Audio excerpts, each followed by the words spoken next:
డబ్బు సంపాదించడం నేర్చుకోవాలా? ఇండియాలోని అతిపెద్ద offline summit wealth expo April 4th and 5th హైదరాబాద్లోని శిల్పకళా వేదికలో 100+ సెషన్స్, టాప్ ట్రేడర్స్ ఇన్సైట్స్ మీకోసం. Seats limited. ఇప్పుడే రిజిస్టర్ అవ్వండి. బయోలో లింక్ క్లిక్ చేయండి లేదా కాల్ చేయండి.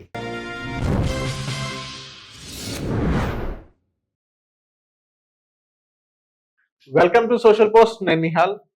సో నార్మల్ గా మనం బిజినెసెస్ అనేది మనం చూస్తున్నాం, సక్సెస్ఫుల్ గా రన్ అవుతాయి, అన్సక్సెస్ఫుల్ గా రన్ అవుతాయి. కానీ ఒక ఆర్గనైజేషన్ కల్చర్ బిజినెస్ గ్రోత్ మీద కానీ బిజినెస్ సక్సెస్ మీద కానీ ఎంత ఇంపాక్ట్ చూపిస్తుంది, దీని గురించి మాట్లాడడానికి రంజన్ కుమార్ వారణాసి గారు ఉన్నారు, అథెంటిక్ బిజినెస్ కోచ్. సార్తో మనం మాట్లాడదాం. Hello sir, welcome to social post. Hello Nihal. Sir, ఇప్పుడు నార్మల్ గా బిజినెసెస్ అనేది సక్సెస్ఫుల్ గా రన్ అవుతాయి, కొన్ని అన్సక్సెస్ఫుల్ గా రన్ అవుతాయి, బ్రేక్ ఈవెన్ ఎంతో కొంత యూజువల్ గా అవుతూ ఉంటాయి. బట్ ఇక ఒక ఆర్గనైజేషన్ కల్చర్ అనేది చాలా ఇంపార్టెంట్. ఆ కల్చర్ బిజినెస్ గ్రోత్ మీద కానీ బిజినెస్ సక్సెస్ మీద కానీ ఎంత ఇంపాక్ట్ చూపిస్తుంది? నిహాల్, కల్చర్ అనేది కాంటెక్స్ట్. అసలు మన ఫ్యామిలీలో కూడా మనం కల్చర్ లేకుండా పెరిగామా? లేదు. మన సొసైటీలో కల్చర్ లేకుండా పెరిగామా? లేదు. మన స్కూల్లో కల్చర్ లేకుండా పెరిగామా? మరి ఆర్గనైజేషన్లో కల్చర్ లేకపోవడం ఏంటి? Okay. Culture is an invisible thing. మీ చుట్టూ ఎప్పుడూ ఉంటుంది. మీరు డిసైడ్ చేయకపోతే కల్చర్ దానికదే డిసైడ్ అయిపోతుంది. మీరు డిసైడ్ చేస్తే మీకు కావలసినటువంటి మీ రిజల్ట్స్కి ఎలాంటి కల్చర్ కావాలో అలాంటి కల్చర్ని ఒక బిజినెస్ ఓనర్గా, బిజినెస్ లీడర్గా మీరు డిసైడ్ అయిపోయి ఇంటెన్షనల్గా క్రియేట్ చేసుకోవచ్చు. ఓకే. ఫస్ట్ థింగ్, కల్చర్ యొక్క ఇంపాక్ట్. అసలు కల్చర్ అనేది ఒక సాయిల్ లాంటిది. మీరు సీడ్ ప్లాంట్ చేస్తే సరిపోతుందా? సాయిల్ కూడా ఫర్టైల్ గా ఉండాలా? ఫర్టైల్ గా ఉండాలి. ఒక ఫార్మర్ ఒక సీడ్ ప్లాంట్ చేసిన తర్వాత సాయిల్ సపోర్ట్ చేయకపోతే ఆ సీడ్ లో నుంచి ప్లాంట్ వస్తుందా? రాదు. మరి మన ఐడియాస్ జర్మినేట్ అవ్వాలి, మన ఐడియాస్ లో నుంచి రిజల్ట్స్ క్రియేట్ అవ్వాలంటే దానికి సూటబుల్ ఎన్వైరన్మెంట్ ని మనం క్రియేట్ చేయాలిగా. అవును. అది సక్సెస్ అయిన తర్వాత క్రియేట్ చేయాలి అని చాలా మంది అనుకుంటూ ఉంటే అది ఎలాంటిదంటే, ఆ సీడ్ లో నుంచి ప్లాంట్ వచ్చి చెట్టుగా పెరిగిన తర్వాత నేను ఆ సీడ్ కి తీసుకోవాల్సిన కేర్ తీసుకుంటానన్న విధంగా ఉంది అది. ఓకే. అది జరిగే పని కాదని మనలో అందరికీ తెలుసు. అంటే ఎప్పటి నుంచి టేక్ కేర్ చేయాలంటారు? కల్చర్ అనేది ఎప్పటి నుంచి స్టార్ట్ చేయాలంటారు? అసలు కల్చర్ అనేది మీరు మీ ఐడియా ఎప్పుడైతే ఒక బిజినెస్ ఐడియా ఎప్పుడు క్రియేట్ అయిందో ఆ బిజినెస్ ఐడియాలో నుంచి మీరు ఒక ఆర్గనైజేషన్ ని స్థాపించాలని ఎప్పుడు అనుకున్నారో మీరు డిసైడ్ అవ్వాలి ఏంటి అని అంటే, ఈ విజన్ కి తగినటువంటి కల్చర్ ని నేను ఎలా క్రియేట్ చేస్తాను. ఎందుకంటే results are always created in a culture. Okay. So it is a saying that great leaders create great cultures and great cultures create great results. Okay. So అద్భుతమైన లీడర్స్ ముందు culture ని create చేస్తారు, ఆ కల్చరే మళ్ళీ results ని create చేస్తుంది. ఆ leader కోరుకున్నటువంటి రిజల్ట్స్ అలానే వస్తాయి. ఓకే. సార్, ఒక కామన్ మ్యాన్ ఒక కల్చర్ ని క్రియేట్ చేయాలంటే ఎలాంటి కేటగిరీస్ ఉంటే ఆ కల్చర్ ఆ కామన్ మ్యాన్ అనేది క్రియేట్ చేయగలరంటారా? కామన్ మ్యాన్ క్రియేట్ చేసే డిస్టెన్స్ టైం దూరంగా ఉన్నప్పటికీ కూడా అసలు కామన్ మ్యాన్ అబ్జర్వ్ ఎలా చేయగలడు? ఇది ముందు మనం ఆలోచించాలి. మీరు కల్చర్ అనేది మనకు కనబడదు కదండి అని అంటారు. బట్ ద పాయింట్ ఈస్, నేను ఈరోజు ఒక సింపుల్ స్ట్రాటజీ చెప్తాను. మీరు ఒక్క రోజులో 2 రోజుల్లోనే ఒక కంపెనీ యొక్క దిశ ఎటు వెళ్తుంది అనేది మీరు ఐడెంటిఫై చేయగలిగేటటువంటి ఒక సింపుల్ స్ట్రాటజీ చెప్తాను. మీరు ఒక ఫ్యామిలీకి విజిట్గా వెళ్ళారు, చుట్టాలుగా వెళ్ళారు. వాళ్ళ ఇంట్లోకి వెళ్ళగానే కల్చర్ ఇక్కడ ఎలా ఉంది అని తెలుసుకోవడానికి మీకు ఎంతసేపు పడుతుంది? కాసేపట్లోనే మీకు అర్థమవుతుంది. మిమ్మల్ని ఎలా రిసీవ్ చేసుకున్నారు, మీతో ఎలా మాట్లాడారు, మీతో మాట్లాడే క్రమంలో కాన్వర్జేషన్ ఎలా జరుగుతుంది అన్న దాన్ని బట్టి మీ బ్రెయిన్ ఆటోమేటిక్ గా అసెస్ చేసేస్తూ ఉంటుంది. అవును, in the minutes. Similar. So please observe the conversations going on in a company. Conversations లోనే కల్చర్ దాగి ఉంది. మీరు బిజినెస్ రిజల్ట్స్ ఎలా క్రియేట్ చేస్తారు? కాన్వర్జేషన్స్ తోనే. మీరు ఏదైతే మాట్లాడుతున్నారో దాని ప్రతిఫలమే మీ రిజల్ట్స్. సింపుల్ గా చెప్పాలంటే, మీరు ఒక ఆర్గనైజేషన్ లో ఎంప్లాయీస్ అందరు కలిసి కాఫీ మెషిన్ దగ్గర క్యాంటీన్ లో కూర్చొని మాట్లాడతారు చూసారా, అక్కడ ఉంటాయి సీక్రెట్లన్నీ. ఆ కంపెనీ ఎటు వెళ్తుంది అనేది అక్కడుండే లీడర్స్ ఎలా మాట్లాడుకుంటున్నారు, అక్కడుండే ఎంప్లాయీస్ ఏం మాట్లాడుకుంటున్నారో దాన్ని బట్టి కంపెనీ యొక్క ఫ్యూచర్ ఎక్కడికి వెళ్తుందో మీరు ఒక్క రోజులో 2 రోజుల్లో మహా అయితే 1 గంట కూర్చొని మీరు అబ్జర్వ్ చేయగలిగితే కంపెనీ ఫ్యూచర్ ఎట్టు వెళ్తుందో మీరు డిసైడ్ చేసుకోగలరు. Okay. Companies conversations are so important. Company growth కా సక్సెస్ కా సార్? కంపెనీ ఫెయిలియర్ కూడా. ఫెయిల్యూర్ కూడా. సో మీరేమి అబ్జర్వ్ చేయాలి? ఇప్పుడు మీరు మాటలు విన్నారు, మీరు బేసిక్గా ఏం అబ్జర్వ్ చేయాలి? భాష, లాంగ్వేజ్. ఒక కంపెనీలో ఉండే లీడర్స్ కానీ, ఒక కంపెనీలో ఉండే ఎంప్లాయీస్ కానీ, అక్కడ ఉండే టీమ్ కానీ, what kind of language are they using? Okay. లాంగ్వేజ్లో 2 రకాలు ఉంటాయండి బేసిక్గా. మీ 2 రకాల్లో మీరు వింటున్నటువంటి మాటలు ఏ కేటగిరీకి చెందిందో మీరు డిసైడ్ అయితే మీకు అర్థమైపోతుంది ఈ కంపెనీ యొక్క గ్రోత్ ఎటు వెళ్తుంది. 2 రకాలు ఏంటి? Descriptive language, generative language. Descriptive language వాళ్ళు ఎప్పుడు కూడా పరిస్థితుల గురించి మాట్లాడతారు. ఇది జరుగుతుంది, ఇలా ఉంది అని ఉన్న పరిస్థితుల్ని ఎక్స్ప్లెయిన్ చేస్తూ ఉంటారు. That is called descriptive language. Another language ఈ generative language.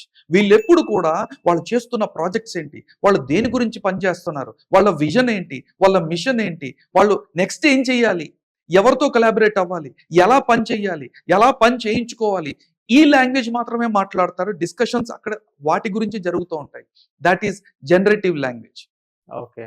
So 80% of the time ఒక ఆర్గనైజేషన్లో డిస్క్రిప్టివ్ లాంగ్వేజ్ వాడబడుతుందా, జనరేటివ్ లాంగ్వేజ్ వాడబడుతుందా?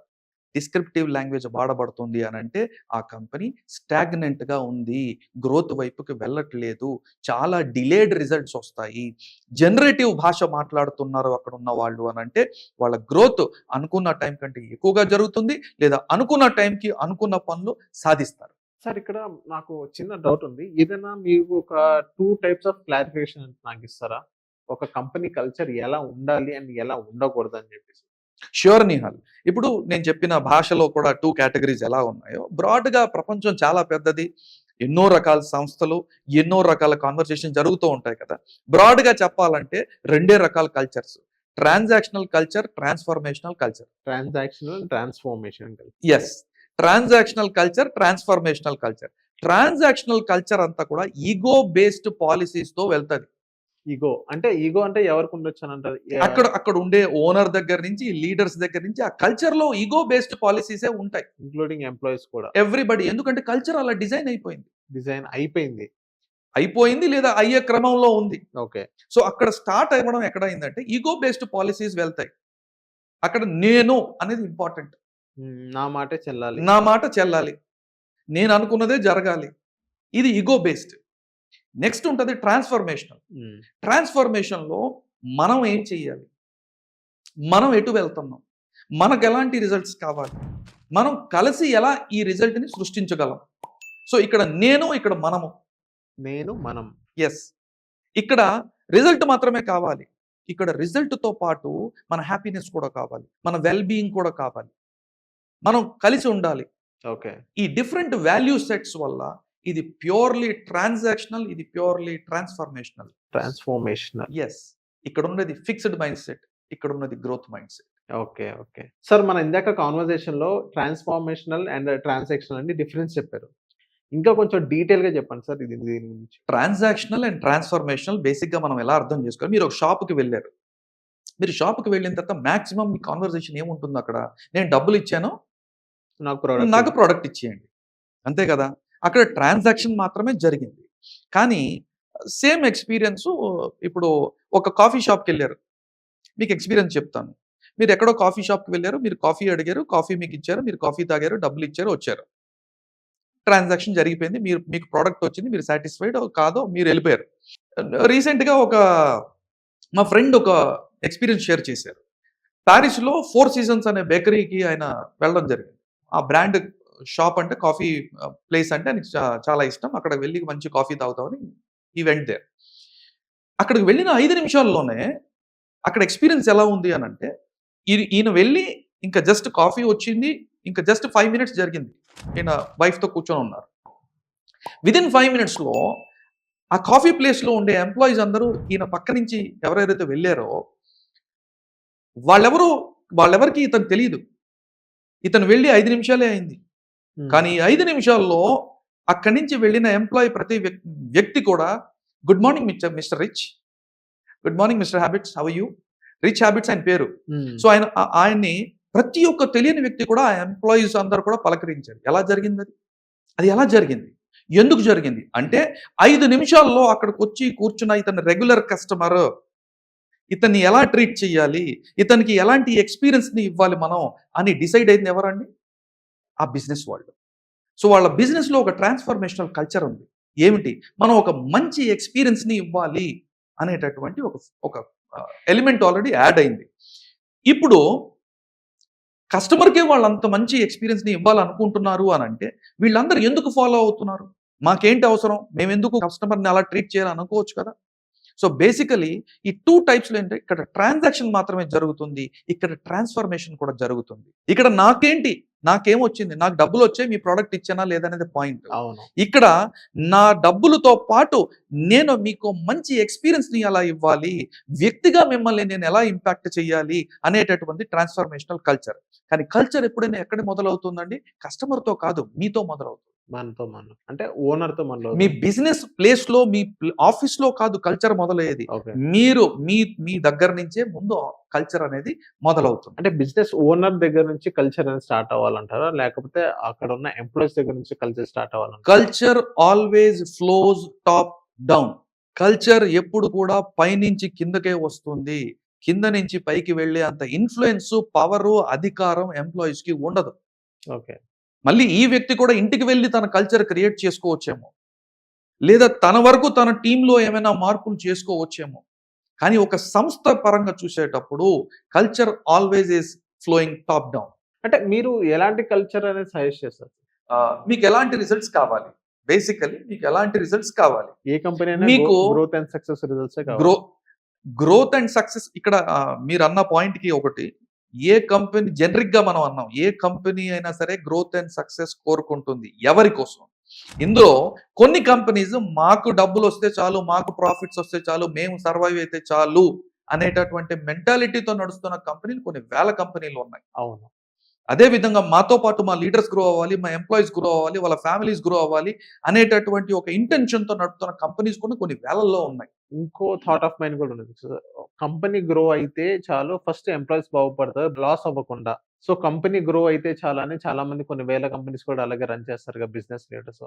అలాంటి కంపెనీస్ ఈ కంపెనీ గ్రోత్ అనేది బ్రేక్ ఈవెన్ గురించి మీరు ఏదైతే అన్నారో ఆ బ్రేక్ ఈవెన్ లోపల బ్రేక్ డౌన్ అవ్వకుండా ఉంటే చాలు. అసలు మీ విజన్ తో వీళ్ళు ఎందుకు కనెక్ట్ అవ్వాలి? మీకు కావాల్సిన రిజల్ట్స్ తో వీళ్ళు ఎందుకు కనెక్ట్ అవ్వాలి? మీరు మీ కల్చర్ తో, మీ లీడర్షిప్ తో, మీ మైండ్ సెట్ తో ముందు మీరు కనెక్ట్ అయితేనే మీ రిజల్ట్ అనేది వాళ్ళకి ఇంపార్టెంట్ గా మారుతుంది. అప్పుడు మీరు వాళ్ళని రోజు పుష్ చేసి, ఫోర్స్ చేసి పని చేయించుకోవాల్సిన అవసరం ఉండదు. మీరు వాళ్ళని బ్లేమ్ చేయాల్సిన అవసరం ఉండదు. కానీ మీరు ట్రాన్సాక్షనల్ గా చూస్తున్నారు కాబట్టి వాళ్ళు కూడా ట్రాన్సాక్షనల్ గానే చూస్తారు. మీరు మా వెల్బీయింగ్ ని పట్టించుకోవడం లేదు కాబట్టి నేను నా పనిని నేను ఎంతవరకు చేయగలను అంతవరకే చేస్తాను. మీరు ఇంకా ఫోర్స్ చేస్తే నేను చేస్తానేమో, కానీ నేను డిప్రెస్డ్గా చేస్తాను, నేను తిట్టుకుంటూ చేస్తాను, నేను హ్యాపీనెస్తో చేయను. నా ఫీలింగ్స్ మారిపోతాయి, నా ఆలోచనలు మారిపోతాయి, నా దృక్పథం మారిపోతుంది. అప్పుడు నేను మీకు క్వాలిటీ అవుట్పుట్ని ఎలా ఇవ్వగలను? అవును. సో ఇక్కడ ఈ 2 రకాల యొక్క కల్చర్స్ లో మేజర్ డిఫరెన్స్ ఎక్కడ వస్తుందంటే ego based policies and principle based policies, transactional, transformational. Transactional companies లోనే ఆఫీస్ పాలిటిక్స్ ఎక్కువ ఉంటుంది. ట్రాన్స్ఫర్మేషనల్ కంపెనీస్ లో ఎంపతి ఎక్కువ ఉంటుంది, సపోర్ట్ ఎక్కువ ఉంటుంది, కెమెరాడరీ, ఫ్రెండ్షిప్ ఎక్కువ ఉంటుంది, సెలబ్రేషన్స్ ఎక్కువ ఉంటాయి. ట్రాన్సాక్షనల్ కంపెనీస్ లో మీరు ఎంత క్వాలిటీ అవుట్పుట్ ఇచ్చినా మీరు 2 గంటలు ఎక్స్ట్రా పని చేశారా లేదనేది ఇంపార్టెంట్. అవును. ఇక్కడ లేబర్ మెంటాలిటీ, ఇక్కడ క్రియేటర్ మెంటాలిటీ. అవును. Labour mentality, creator mentality. ఇక్కడ హార్డ్ వర్క్ మాత్రమే చూస్తారు, ఇక్కడ మీ కాంట్రిబ్యూషన్ ని గుర్తిస్తారు. That is the major difference between transactional culture and transformational culture. Transactional culture లో కంపెనీ సక్సెస్ అయిన ఉదంతం ఏమైనా మీ దగ్గరకు వచ్చినాయా సార్? ట్రాన్సాక్షనల్ కంపెనీస్ లో సక్సెస్ అయిన కంపెనీస్ ఎలా ఉంటాయి అని అంటే అక్కడ ఎటువంటి వేరే ఆపర్చునిటీస్ లేక, వాళ్ళకి పాపం ఇంకా చేసుకోవడానికి వేరే సోర్స్ లేక వాళ్ళు సరెండర్ అయిపోయి వాళ్ళు అలానే పని చేస్తారు. అక్కడ ఎంప్లాయర్ యొక్క మైండ్ సెట్ కూడా ఎలా ఉంటుంది అని అంటే ఆ ఎంప్లాయర్కి కూడా తెలుసు వీళ్ళకి సమస్యలు ఉన్నాయి, వీళ్ళకి డబ్బులు అవసరం ఉంది, కాబట్టి వీళ్ళు నా దగ్గర నుంచి ఇంకో దగ్గరికి వెళ్ళరు. సో నేను డబ్బులు ఇస్తాను. ఇంకా చెప్పాలంటే ట్రాన్స్ఫార్మేషనల్ కంపెనీస్ లో సమస్య వచ్చినప్పుడు, ఆర్థిక ఇబ్బందులు వచ్చినప్పుడు 2 నెలలు 3 నెలలు జీతాలు ఇవ్వకపోయినా ఎంప్లాయీస్ కాంట్రిబ్యూట్ చేసి, లేదు మాకు అవసరం లేదు, మేము మీ గురించే పనిచేస్తాం అనేటటువంటి ఆర్గనైజేషన్స్ ఎన్నో ఉన్నాయి. ఇప్పుడు రీసెంట్ గానే హైదరాబాద్ లోనే ఒక అమ్మాయి ఆర్గానిక్ ఫార్మింగ్ కంపెనీ పెట్టి ఈరోజు రీల్స్ పెట్టి చాలా పాపులర్ అవుతుంది. అవునవును. ఆ అమ్మాయి అది స్టార్ట్ చేసేటప్పుడు యాక్చువల్లీ ఆ అమ్మాయికి సమస్య ఉంది. ఆ అమ్మాయికి సమస్య ఉన్నప్పుడు ఈ ఎంప్లాయీస్ మాకు మీరు బాగుంటే చాలు, మీరు ఎదగండి, మేము మీతో ఉన్నామని చెప్పి ఈ రోజు ఆ అమ్మాయి సక్సెస్ అవుతుంది. అది transformational culture. Okay. Transactional culture మీ వీక్నెస్ ని క్యాష్ చేసుకునేటటువంటి కల్చర్ కాబట్టి ఎంప్లాయీస్ కూడా ఏ రోజైతే వాళ్ళకి అవకాశం వస్తుందో మిమ్మల్ని విడిచిపెట్టి ఓ మంచి కంపెనీకి వెళ్ళిపోతారు. ఓకే. ఓకే. సార్ ఇప్పుడు మనం కల్చర్ గురించి మనం మాట్లాడుకున్నాం. So transactional and transformational. So what ever reasons ఈ 2 ఒక ఆర్గనైజేషన్‌లో ఉంది అనుకున్నాం. సో ఆర్గనైజేషన్ లీడర్ ఇది అన్ని గుర్తించి మార్పు చెందాలని అనుకుంటున్నాడు. సో ఆయన మార్పు చెందగలనంటే ఎలాంటి ఫార్మ్స్ అన్ని తీసుకురావాలి? కల్చర్‌లో మార్పు అనేది ఎక్కడి నుంచి స్టార్ట్ అవ్వాలి? నిహాల్, ఏ కంపెనీలో అయినా కల్చర్ అనేది కాన్వర్జేషన్స్ లో క్లియర్ గా కనబడుతుందని ముందు కూడా చెప్పాను. బేసికల్ గా మీకు 2 విషయాల్లో కల్చర్ దాగి ఉంటది. ఒకటి కాన్వర్జేషన్స్, రెండోది సైలెన్స్. సైలెన్స్. అంటే మీ వర్డ్స్, మీ సైలెన్స్. ఎగ్జాంపుల్ చెప్తారా? ఎగ్జాంపుల్, మీ కంపెనీలో మీ ఎంప్లాయీస్ మీ విజన్ తో కనెక్టెడ్ గా లేరు. సో వాళ్ళు మాట్లాడుతున్న మాటల్లో తెలుస్తుంది వాళ్ళు డిసాటిస్ఫైడ్ గా ఉన్నారు, వాళ్ళు 100% పొటెన్షియల్ ని ఎక్స్ప్రెస్ చేయట్లా. రైట్. సెకండ్, సైలెంట్ గా ఉన్నారు కానీ పని జరగట్లేదు. ఆ సైలెన్స్ లోనే డిస్సాటిస్ఫాక్షన్ ఉంది. ఆ సైలెన్స్ తోనే వాళ్ళు ఏదో చెప్తున్నారు, మేము హ్యాపీగా లేవని. ఈ 2 కూడా మెసేజ్లే. ఈ 2 కల్చర్లో ఉన్నవే. ఇన్ఫాక్ట్ ఈ 2 కూడా కల్చర్ ని డిజైన్ చేస్తున్నారు. ఓకే. సో ఏ కంపెనీ అయినా సరే, ఒకవేళ మీరు అన్నట్టుగా బిజినెస్ లీడర్స్ మనం కాన్వర్జేషన్స్ ని లైక్ కల్చర్ ని మార్చాలి అని అనుకుంటే, ఫస్ట్ థింగ్ గుర్తించాల్సింది ఏంటంటే అసలు విల్లింగ్నెస్ టు చేంజ్ ఉందా ఈ బిజినెస్ ఓనర్ లో కానీ బిజినెస్ లీడర్ లో? నాకు మార్పు కావాలి అని అడిగే ప్రతి ఓనర్ కూడా, నేను 100 మందితో పనిచేశాను, యాక్చువల్గా వాళ్ళు మార్పు కోరుతుంది కేవలం వాళ్ళకి కావాల్సిన రిజల్ట్స్ కోసమే తప్ప నిజానికి వాళ్ళు మార్పు కోరుకోవట్ల. Okay. That is lack of coachability. They are not coachable. So ఒకవేళ నిజంగానే లేదు, మనం మారాలి, కాలం మారింది, ఎక్స్పెక్టేషన్స్ మారాయి, మనం వాటికి తగినట్టుగా మనం కూడా మారాలి అని చెప్పి ఎవరైనా నిజానికి అనుకుంటే చాలా అప్రిషియేట్ చేయదగ్గ విషయం ఇది. సో అలాంటి పరిస్థితుల్లో ఒకవేళ కల్చర్ చేయాలి అంటే ఇట్స్ అ లాంగ్ ప్రాసెస్. ఎందుకంటే నేను ముందు చెప్పినట్టుగా culture exists at every level. Culture ప్రతి స్థాయిలో ఉంటుంది and it always flows top down. మరి కల్చర్లో మార్పు ఎవరి దగ్గర నుంచి మొదలవ్వాలి? మీ దగ్గర నుంచి. అంటే బిజినెస్ ఓనర్ కానీ బిజినెస్ లీడర్ దగ్గర నుంచి ఫస్ట్ మొదలవ్వాలి. మొదలవ్వాలంటే ఏం చేయాలి? ముందు మీరు బాధ్యత తీసుకోవాలి, నేను మారాలి అని. అంటే self realization, self actualization, self awareness. ముందు మీకు ఎరుక రావాలి, మీకు తెలియాలి, మీరు యాక్సెప్ట్ చేయాలి, మీరు దాని బాధ్యతని తీసుకోవాలి. నేను మారాలి, నేను మారితేనే నా కంపెనీలో కల్చర్ మారుతుంది. పాయింట్ నెంబర్ 2, ఇప్పుడు కల్చర్ మారాలి. కల్చర్ మారాలంటే ఎక్కడ మొదలు? ఓనర్ దగ్గర నుంచి మార్పు మొదలవుతుంది. సింపుల్ థింగ్ నేను చెప్తే అది ఎగ్జిక్యూషన్లో ఇట్ టేక్స్ అ ప్రాసెస్. కానీ first step to start changing A culture, unsaid communication, said communication. ఈ 2 టైప్స్ ఆఫ్ కమ్యూనికేషన్స్ ఒక కంపెనీలో ఉంటాయి. Unsaid communication, said communication. చిన్న చెప్తారా ఎగ్జాంపుల్? అన్సెడ్ కమ్యూనికేషన్ అది బయటికి మాటల రూపంలో తెలియట్లేదు కానీ అందరి మనసుల్లో ఉంది. అందరి మనసుల్లో ఉంది. అందరి మనసుల్లో, ఎంప్లాయీస్ మనసుల్లో ఉందంట.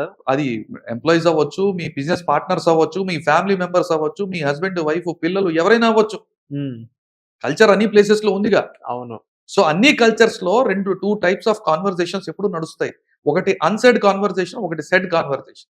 ఒక టాపిక్ మనసులో ఉంది కానీ వాళ్ళు బయట చెప్పుకోలేదు, బయటికి ఎక్స్ప్రెస్ చేయట్లేదు. రెండోది ఉన్నది ఎక్స్ప్రెస్ చేస్తున్నారు, ఉన్నదని చెప్పేస్తున్నారు, ఉన్నది ఉన్నట్టుగా చెప్తున్నారు. మోస్ట్ కంపెనీస్ కల్చర్ బ్లాకేజెస్ ఎక్కడ ఉంటాయంటే అన్సెడ్ కమ్యూనికేషన్ లో ఉంటాయి. బయటికి చెప్పకపోవడం వల్ల. బయటికి చెప్పేటటువంటి స్పేస్ కానీ, ఆపర్చునిటీ కానీ, ఆ ఫెసిలిటీ కానీ, ఆ లీడర్షిప్ కానీ, అటువంటి ఎన్వైరన్మెంట్ కానీ ఆ కంపెనీ ఇవ్వటం లేదు. ఓకే. సో ఫస్ట్ మార్పు రావాల్సింది అన్సెడ్ కమ్యూనికేషన్ ని సెడ్ కమ్యూనికేషన్ లోకి తీసుకురావాలి. ఎందుకు? మీకు తెలిస్తేనే కదా మీరు ఆ ప్రాబ్లమ్‌ని సాల్వ్ చేయగలరు. మీకు తెలిస్తేనే కదా మీరు ఆ ప్రాబ్లమ్‌ని మీరు రిజాల్వ్ చేయగలరు. అడ్రెస్ చేయగలరు. అది ప్రాబ్లమా? ఫీడ్‌బ్యాకా? కన్సర్నా? అది ఏంటనేది ఇష్యూ ఏంటనేది మీకెప్పుడు తెలుస్తుంది? ఆ ఇష్యూ బయటకొస్తేనే. కానీ బయటకొచ్చేటటువంటి అవకాశం ఎవరు సృష్టించాలి? బిజినెస్ ఓనర్ గాని, బిజినెస్ లీడర్ గాని సృష్టించాలి. Is there a space in your company where people can speak out okay. What they have in their mind. వాళ్ళ మనసులో ఉన్నది ఏదైతే ఉందో ఆ కన్సర్న్‌ని మీతో చెప్పుకునేటటువంటి అవకాశం మీ కంపెనీలో ఉండే ఎంప్లాయీస్‌కి మీరు ఇస్తున్నారా? అన్‌సెడ్ కమ్యూనికేషన్‌కి మీరు చోటు క్రియేట్ చేస్తున్నారా? This is the first step of changing any culture. Okay. Sir ఇక్కడ first step of changing culture అని మీరన్నారు. సో, అక్కడ లీడరే సరిగ్గా లేకపోతే, ఎంత చెప్పినా గాని లీడర్ మారకపోతే అప్పుడేం చేయాలి? సెడ్ అండ్ అన్‌సెడ్ అని అన్నారు. సెడ్ అక్కడ కమ్యూనికేషన్ చేశారు. ఓపెన్ చేసే ప్లాట్‌ఫార్మ్ ఉంది. అక్కడ మాట్లాడారే అనుకుందాం. అక్కడ లీడర్ అనేది మాట్లాడినా గాని ఆయన సరిగ్గా అక్కడ సెటిల్ చేయకపోతే ఎలా ఉండబోతుంది రిజల్ట్స్? డెఫినిట్‌గా అది ఎంప్లాయీస్‌కి అగెయిన్స్ట్ గానే ఉంటది. ఎంప్లాయీస్‌కి అగైన్స్ట్. ఎందుకంటే అక్కడ బాస్ ఎవరు? Business owner. అన్‌సెడ్ కమ్యూనికేషన్‌ని సెడ్ కమ్యూనికేషన్‌గా చేసిన తర్వాత కూడా దాన్ని సరిగ్గా రిజాల్వ్ చేయలేకపోతే, దాన్ని ఈగో బేస్డ్ పాలిసీతోనే చూస్తే, ఈగో బేస్డ్ మైండ్ సెట్‌తోనే చూస్తే, మీరు డెఫినిట్‌గా అక్కడ జరిగేటటువంటి సిట్యుయేషన్ ఎలా ఉంటదో చెప్తాను మీకు. నేను లైవ్‌గా చూశాను. అక్కడ చాలా సందర్భాల్లో బిజినెస్ ఓనర్స్ ఆపర్చునిటీ ఇస్తున్నట్టే యాక్ట్ చేస్తారు కానీ, నిజానికి వాళ్ళు స్పేస్ క్రియేట్ చేయట్లేదు. సో అక్కడ కాన్వర్జేషన్ ఎలా ఉంటదంటే, ఇక్కడ ఎంప్లాయీస్ ఇలా జరిగితే బాగుండేది సార్ అని చెప్పేసి వాళ్ళ బిజినెస్ ఓనర్‌కి చెప్తే, ఇందులో మీదే మిస్టేక్ ఉంది. మీరు సరిగ్గా చేయట్లేదు అనేటటువంటి కాన్వర్జేషన్ జరుగుతాయి. ఎప్పుడైతే ఒక్క వ్యక్తికి ఆ సమాధానం వస్తదో, మిగతా 90 మంది దే క్లోజ్ దేర్ లిప్స్. అక్కడితో వాళ్ళు మాట్లాడరు. ఎందుకంటే మనం ఎంత చెప్పినా ఈయన మారట్లేదు కాబట్టి, మళ్ళీ మనం అన్‌సెడ్ కమ్యూనికేషన్‌లోకి వెళ్ళిపోదాం అని అక్కడితో ఇంకా చెప్పడం మానేస్తారు. సలహాలు ఇవ్వటం మానేస్తారు. ఎవరు కూడా వాళ్ళ మనసుల్లో ఉన్నది షేర్ చేసుకోవడం ఆపేస్తారు. సో కంపెనీ గ్రోత్ అయితే జరగదు. ఓకే. సార్ కానీ ఒకవేళ అన్‌సెడ్ నుంచి సెడ్‌కెళ్లారు. సెడ్‌కెళ్ళినప్పటికీ ఓనర్ ఎవరైతే ఉన్నారో, సో ఒక 50% ఆఫ్ ఎంతో కొంత చేసాడనుకున్నాం. అందరూ చెప్పినా గాని. మిగతా 50% అలాగే వదిలేస్తే అప్పుడు ఎలా ఉండబోతుంది అక్కడ కల్చర్? ఫస్ట్ ఆఫ్ ఆల్ ఇక్కడ జరిగేటటువంటి ఒక అడ్వాంటేజ్ ఏంటి అనంటే, ఆ తెలియని ఇష్యూ ఇప్పుడు తెలిసింది. అవును. ఆ తెలియటం కూడా అందులో ఉండే రిలీఫ్ ఎంత ఉంటదంటే ఎంప్లాయీకి, హమ్మయ్య! అది జరిగిందో లేదో, చేశారో లేదో అది తర్వాత సంగతి కానీ, నా మాట విన్నారు. నా మాట వినటం కూడా ఒక గౌరవమే. నన్ను గౌరవించారు. నా మాటని గౌరవించారు. అట్‌లీస్ట్ నన్ను విన్నారు. That is a very profound acknowledgement of the contribution existence of that employee in your company. ఆ ఎంప్లాయీకి మీరు విని, నేను మీ మాటని ఫాలో అవుతానో లేదో పక్కన, కానీ మీ మాటని, మీ అభిప్రాయాన్ని గౌరవిస్తున్నాను అనేటటువంటి ఫీలింగ్‌ని ఇవ్వగలిగితే అది చాలా పెద్ద సక్సెస్. ఓకే. కానీ మర్చిపోకుండా ఉండాల్సిన విషయం ఏంటంటే, అవతలుంది కూడా మనిషే కాబట్టి, మీలో ఆథెంటిసిటీ ఉందో లేదో ఆ వ్యక్తికి తెలుస్తుంది. మీరు నటిస్తే ఆ వ్యక్తి మిమ్మల్ని నెక్స్ట్ టైమ్ గౌరవించరు. సార్ ఇప్పుడు నార్మల్‌గా బిజినెస్ ఓనర్‌కి అండ్ బిజినెస్ లీడర్‌కి డిఫరెన్స్ ఏంటి సార్? ఆ వర్డ్స్‌లోని డిఫరెన్స్ ఉంది నిహాల్. ఆ వర్డ్స్‌లో ఉందా? లేకపోతే ఇన్ రియాలిటీలో కూడా కొంచెం డిఫరెన్స్ ఉందంటారా? ఆబ్వియస్లీ ఆ రియాలిటీ కూడా ఆ వర్డ్‌లో నుంచే వస్తుంది. సో ఓనర్ ఏంటి? నేను ఓన్ చేసుకుంటున్నాను. ఇది నాది. అవును. ఇది నాది అని ఉంది. ఇది నాది. లీడర్‌షిప్ నేను లీడ్ చేస్తున్నాను. ఇది కూడా నాది అన్నట్టు ఫీల్ ఉంటారా లీడర్ గారు? ఇక్కడ దృక్పథాలు చూడండి. ఓనర్‌షిప్ ఇది నాది. ఎవరు ముందొస్తున్నారు? నేను. ఇక్కడ లీడ్ చేస్తున్నాను. అంటే అట్‌లీస్ట్ నేను ఎవరిని లీడ్ చేస్తున్నాను? నేనేం సృష్టించబోతున్నాను? ఈ పర్స్పెక్టివ్ మారుతుంది. సో మీకు ఎగ్జాంపుల్ చెప్పాలంటే బేసికల్‌గా ఏ కంపెనీలో అయినా సరే ఓనర్ లీడర్ అవ్వచ్చు. అవ్వకపోవచ్చు కూడా. మోస్ట్ ఆఫ్ ది సీనియర్స్ మీ సినారియోస్‌లో అయ్యారా? అవ్వలేదా? అయిన వాళ్ళు ఉన్నారు. అవ్వని వాళ్ళు కూడా ఉన్నారు. మెజారిటీ అవ్వని వాళ్ళు ఉన్నారు. అవ్వని వాళ్ళు ఉన్నారు. Yes. That's what I am saying. Majority people అవ్వని వాళ్ళు ఉన్నారు. ఎందుకంటే ఓనర్ మైండ్ సెట్‌లో నుంచి ఆపరేట్ అవుతారు. సో ఇది మా సంస్థ బేసికల్లీ. సో బేసిక్ డిఫరెన్స్ ఎట్లా అర్థం చేసుకోవాలి? బిజినెస్ అంటే ఏంటి? First of all business any company is a vehicle. Me goal వైపుకి తీసుకెళ్ళేటటువంటి బండి. అదొక మాధ్యమం. ఈ మాధ్యమం ఒక బండిగా ట్రీట్ చేద్దాం. కొన్ని ఆలోచిద్దాం. మీకో వెహికల్ ఉంది. ఆ వెహికల్‌కి మీరు ఓనర్. కానీ ఓనర్ నేనే కదా అని చెప్పేసి మీరే వెహికల్ నడపాలని రూల్ ఏం లేదు. ఫస్ట్ ఆఫ్ ఆల్ మీకు లీడింగ్ వచ్చా రాదా? మీకు 10 వెహికల్స్ ఉండొచ్చు. 10 బిజినెసెస్ ఉండొచ్చు. కానీ మీకు లీడింగ్ రావాలనే రూల్ ఏం లేదు. So difference in the mind set ఏంటి అనంటే ఓనర్ మెంటాలిటీ మైండ్ సెట్. ఇక్కడ ఓనర్ అవ్వడం తప్పు. ఓనర్ అయితేనే లీడర్స్ కూడా పుడతారు. కానీ దాంట్లో ఉండే డెప్త్ని మనం కొంచెం అర్థం చేసుకోవాలి. Owner mentality, leader mentality, 2 mentalities ఇవి. ఓనర్ మెంటాలిటీ ఏంటంటే ఐఎమ్ ద బాస్. అవును. నేనే boss. I know better than everybody else. నాకు అందరికంటే ఎక్కువ తెలుసు. ఎందుకు? వ్యాపారం నాది కాబట్టి. నాకంటే ఎవరికి ఎక్కువ తెలుస్తుంది?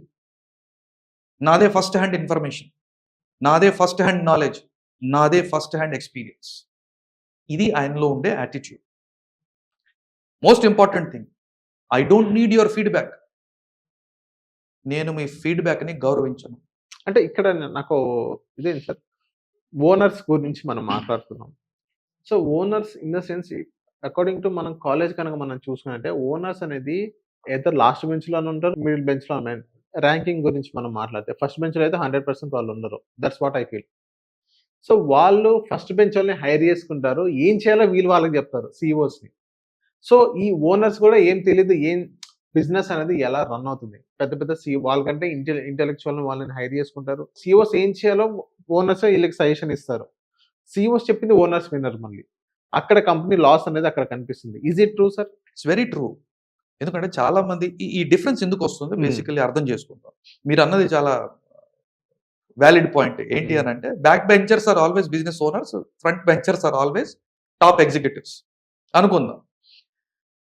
వీళ్ళిద్దరూ ఎవరు రాంగ్ కాదండి.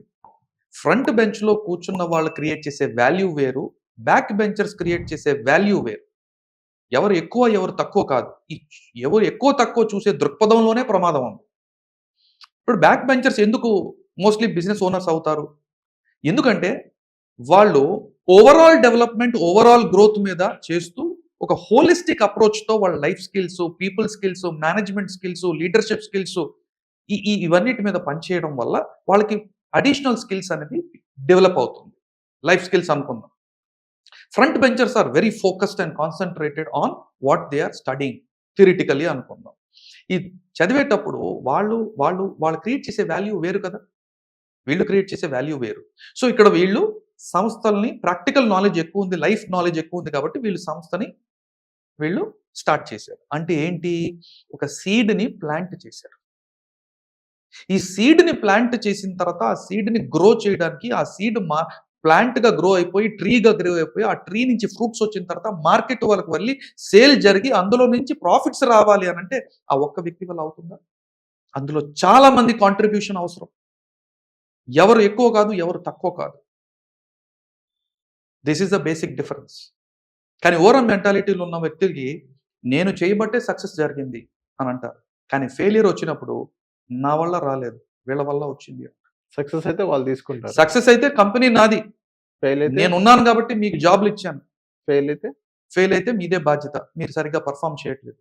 అంటే your profit is my profit, your loss is your loss. Yes. Credit ఇవ్వడానికి ఓనర్స్కి మనసు రాదు, అప్రిషియేట్ చేయడానికి మనసు రాదు, అక్నాలెడ్జ్ చేయడానికి మనసు రాదు. క్రెడిట్ తీసుకోవడానికి మాత్రం నంబర్ 1లో. అలాంటి మైండ్ సెట్ ఉన్న వాళ్ళు కంపెనీ సక్సెస్ అయినాయా సార్? కంపెనీ సక్సెస్ అవ్వచ్చు. ఎందుకంటే మ్మ్. అక్కడ ఉండిపోయినటువంటి ఎంప్లాయీస్ కానీ వాళ్ళ అవసరం కాబట్టి వాళ్ళని ఎక్కడైతే అంటే ఫియర్ బేస్డ్ ప్రొడక్టివిటీ అంటారు. ఈ ఫియర్ బేస్డ్ ప్రొడక్టివిటీలో అఫ్ కోర్స్ వాళ్ళు పని చేయకపోతే, రిజల్ట్స్ చూపించకపోతే వాళ్ళకి శాలరీ రాదు, జాబ్ పోవచ్చు అనే భయంతో నిరంతరం కష్టపడి పని చేస్తారు. వాళ్ళ చేత ఇంకో 2 గంటలు కూర్చోబెట్టి పని చేయించుకునేటటువంటి కెపబిలిటీ, ఆ స్కిల్, ఆ పర్టికులర్ మైండ్ సెట్ ఈ ఓనర్కి ఉంటుంది. So this person is cashing in on the weakness of that person. So business results రావచ్చు, కానీ ఎవరు సక్సెస్ అవుతారు? బిజినెస్ సక్సెస్ అవుతుంది, మాక్సిమం ప్రాఫిట్స్ ఓనర్కే వెళ్తాయి, ఎంప్లాయీస్తో ఎటువంటి డివిడెండ్స్ కానీ ఎటువంటి ప్రాఫిట్ని ఏదో ఒక రకంగా కానీ షేర్ చేసుకోవడానికి ఈ ఓనర్కి మైండ్ సెట్ యాక్సెప్ట్ చేయదు. ఆయనకి ఆ యాక్సెప్టెన్స్ రాదు. మనం ఇచ్చినా ఇవ్వకపోయినా వీళ్ళు చేస్తారు అనేటటువంటి దృక్పథంలో నుంచి ఆయన ఆపరేట్ అవుతూ ఉంటారు. ఓకే. లీడర్స్ మైండ్ సెట్ ఎప్పుడు కూడా కలెక్టివ్గా మనందరం ఏం చేయగలం. A leader first quality I'm ready to learn. I'm ready to learn. నేను నేర్చుకోవడానికి సిద్ధంగా ఉన్నాను. I'm listening to your feedback. మీ ఫీడ్బ్యాక్ని నేను వింటున్నాను. I'm ready to collaborate. నేను మీతో కొలాబరేట్ అవ్వడానికి సిద్ధంగా ఉన్నాను. ఇది లీడర్స్ మైండ్ సెట్. ఇప్పుడు మీరే చెప్పండి, ఈ ఓనర్ మైండ్ సెట్లో ఉండేటటువంటి సంస్థలో ఉండే ఎంప్లాయీ హ్యాపీగా ఉంటాడా, లీడర్షిప్ మైండ్ సెట్లో ఉండేటటువంటి సంస్థలో ఎంప్లాయీ హ్యాపీగా ఉంటాడా? సార్ ఇక్కడ ఎంప్లాయ్ హ్యాపీనెస్ కంటే ఆ కంపెనీ గ్రోత్ చూసుకోవడం బెస్టా? ఈవెన్ ఈ లీడర్షిప్ ఎంప్లాయీస్ హ్యాపీనెస్ కోసం focus in the sense manage చేస్తే అక్కడ అలాంటి కంపెనీస్ ఎంతవరకు సక్సెస్ రేషియో వచ్చింది? సక్సెస్ రేషియో స్మాల్ బిజినెస్లో అవ్వచ్చు, పెద్ద బిజినెస్లో అవ్వచ్చు, ఎక్కడ కూడా ఎలా డిపెండ్ అవుతుంది అని అంటే, అగైన్ మీరు సక్సెస్ అనేది ఏ కల్చర్లో అయినా రావచ్చు. కానీ మీరు మీ బిజినెస్ యొక్క బ్రాండింగ్ లెగసీ, ఎలాంటి లెగసీని క్రియేట్ చేయాలనుకుంటున్నారు, మీరు ఎలాంటి పర్సెప్షన్ వెళ్ళాలని అనుకుంటున్నారు, మిమ్మల్ని ఆర్గనైజేషన్లో మీ పీపుల్ మిమ్మల్ని ఎలా ట్రీట్ చేయాలని అనుకుంటున్నారు. నేను ఇష్టపూర్వకంగా చేసే పనికి, ఇష్టం లేకుండా చేసే పనికి చాలా క్వాలిటీలో తేడా ఉంటుంది. అయితే సక్సెస్ ఎందుకు వస్తుంది అని అంటే, అక్కడ తక్కువ జీతాలకి, తక్కువ ప్యాకేజెస్కి నీడ్ ఉన్న వాళ్ళు ఎటు వెళ్ళలేక, వాళ్ళ ఇంకో కారణాల వల్లనో వాళ్ళు అక్కడ పనిచేయడానికి రెడీగా ఉంటారు. కాబట్టి సక్సెస్ బిజినెస్ ఓనర్కి రావచ్చు, బిజినెస్ పరంగా బిజినెస్కి రావచ్చు. యాక్చువల్గా బిజినెస్ ఎంత గ్రోత్ సాధించాలో ఆ స్కేల్లో గ్రోత్ రాదు. అంటే సర్వైవల్ మైండ్ సెట్లో ఆ కంపెనీ ఉండిపోతుంది ఎప్పటికైనా. థ్రైవింగ్ కల్చర్, థ్రైవింగ్ రిజల్ట్స్ ఎప్పుడు రావు. ఓకే, సర్వైవల్లోనే ఉంటుంది. ఎప్పుడు సర్వైవ్ అవుతుంది. అండ్ అక్కడ ఉండే కల్చర్ మొత్తం సర్వైవల్ కల్చర్లోనే ఉంటారు. రిస్క్ తీసుకునేటటువంటి శక్తి ఈ కంపెనీస్కి ఉండదు. ఇన్నోవేషన్ ఈ కంపెనీలో జరగదు. ఓకే. క్రియేటివిటీకి ఈ కంపెనీలో ప్లేసే ఉండదు. సో పొటెన్షియల్ పవర్ ఉన్నటువంటి, రియల్ క్వాలిటీ ఉన్నటువంటి ఎంప్లాయీస్ అక్కడ ఉండరు.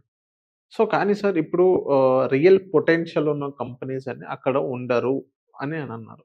సో ఇక్కడ కూడా రియల్ పొటెన్షియల్ ఉన్నా కానీ కంపెనీ గ్రోత్ అవుతుంది అంటారా? మీరు అనేది లీడర్షిప్ మైండ్ సెట్ అంటేనే ఐ కొలాబరేట్ విత్ యూ. అంటే నేను మీకు ఫీడ్బ్యాక్ ఇస్తాను, నేను మీ ఫీడ్బ్యాక్ని తీసుకుంటాను.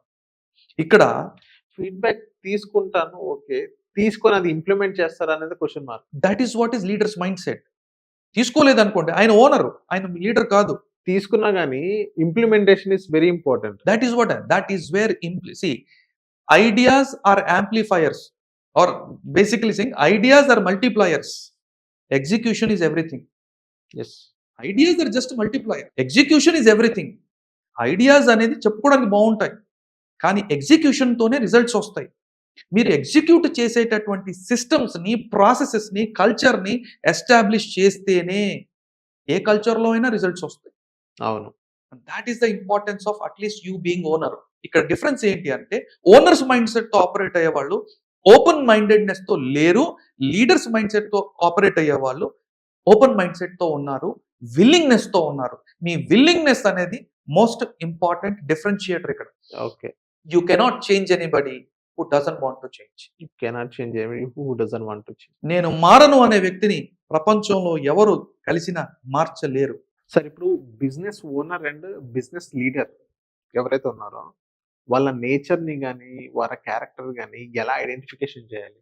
నిహాల్, ఓనర్ అయినా, లీడర్ అయినా, టీమ్ లీడర్ అయినా, మీ మేనేజ్మెంట్ అయినా, సిఇఓ అయినా, ఎవరైనా సరే వ్యక్తుల్ని బేసికలీ మనం లీడర్షిప్ అనేది చాలా రకరకాల కేటగిరీస్ ఉన్నాయి. ఒక సింపుల్గా లేమన్కి అర్థమయ్యే విధంగా మీరు చూడగానే అబ్జర్వ్ చేసి తెలుసుకునే విధంగా 4 కేటగిరీస్ చెప్తాను.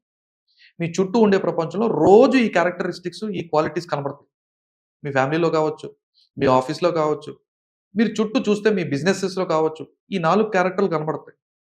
First quality, first character reactive person.